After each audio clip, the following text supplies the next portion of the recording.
It was awesome. I tell you, I was, first and foremost, I was glad that I got asked to come out here and do this. Dale and I both had been talking about this, felt like we needed to, have that firsthand feel of what this next gen car was all about, talk to a lot of the drivers about it. Very impressed with the grip level, the braking power, the tire that Goodyear chose for this. I'm glad, again, that I got to come out here to Bowman Gray. I live in Winston, guys. I've never been here. I've been here a lot in the grandstands, up there in that beer garden more than any seat. But I wanted to come out here and turn some laps. Again, for that, and then going to this Coliseum, going to this first opportunity with the next gen car, something new for our sport. I want it to be good for everybody, and I think this is a good test for that. Man, I'm telling you, close racing quarters out there. These guys, there's going to be some hurt feelings leaving that LA racetrack out there. Going to be some carnage. We all want to see that, but I think there's going to be some, good racing, just like we've seen over here over the years. How was the car overall? Have you ever heard of the Madhouse? We've heard of the Madhouse, right? Bowman Gray Stadium. They may have to make a new nickname for the LA Coliseum out there. We might turn that into a Madhouse, huh? So what the car need? I think it needs me in it. I want to enter that race. That's what I want to do. It's been a year, almost exactly a year since I've been in the car. Got out in Phoenix and just really haven't had the need. I had a blast doing TV and wanted to take some time off for the kids and the family, and we did that. And it was timing was right to come back out here and have some fun. It felt good.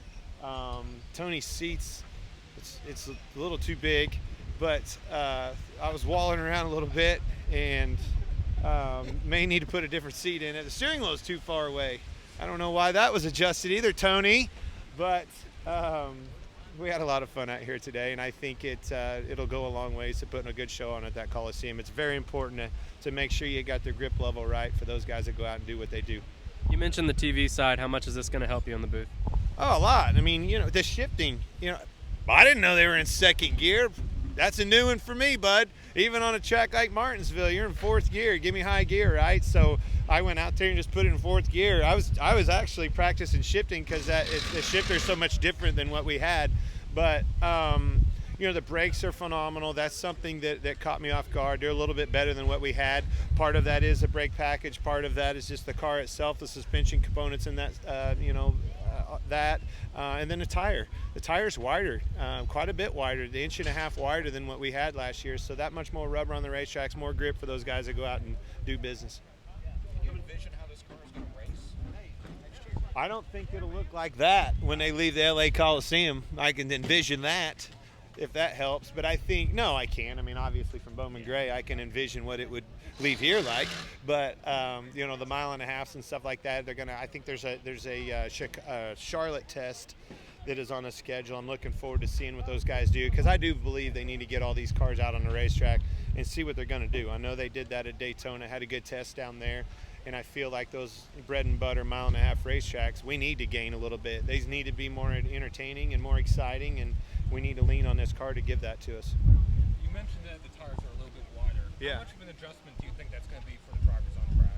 It won't be. I mean, there's nothing that, like in the car, you make an adjustment. It just has more grip, how you manage that grip. When we're talking about specific to the LA Coliseum and this opportunity for the Clash, there's not going to be a whole lot of management. Then there's not going to be any give. It's going to be all take as much as you can out of that race car and take as much as you can out of the competition. And I think that's going to be that recipe that we're looking for entertainment out there. Now you start going into the 1.5 miles, the short tracks and things like that, where you got to manage those tires. That's what I'll, be curious to look at as we go into the season next year, for sure. A lot of history in this track. Yeah. So talk a little bit about what it was like for you to be a part of that history and be out there on this track. Just super excited to to get on this racetrack again.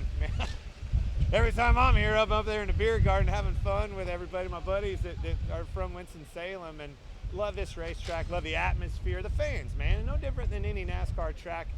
This is the oldest one, and it all started in places just like this, and it's because of those fans why it's still here today. The size of this racetrack, the closeness of the competition, the wall. out of turn 4. It like, look at that. It's like 6 feet far. I didn't know. When you're up there in the beer garden, you can't see that. I know they always wreck right there, but now I know why. That wall jumps out and gets you, and I was like, whatever you do in front of this camera and everybody here, the media, don't hit that wall and make that mistake. But I didn't do that. I was like a half a second faster than Junior, and I hung a few tenths on smoke. I'm happy. And we're going to end on that one, guys. Thank you. Thanks. How many laps do you give them to get up to speed when they hit LA on these cars? Oh, I haven't been in a car in a year, and I think I ran my fastest on lap 20. So they're professional.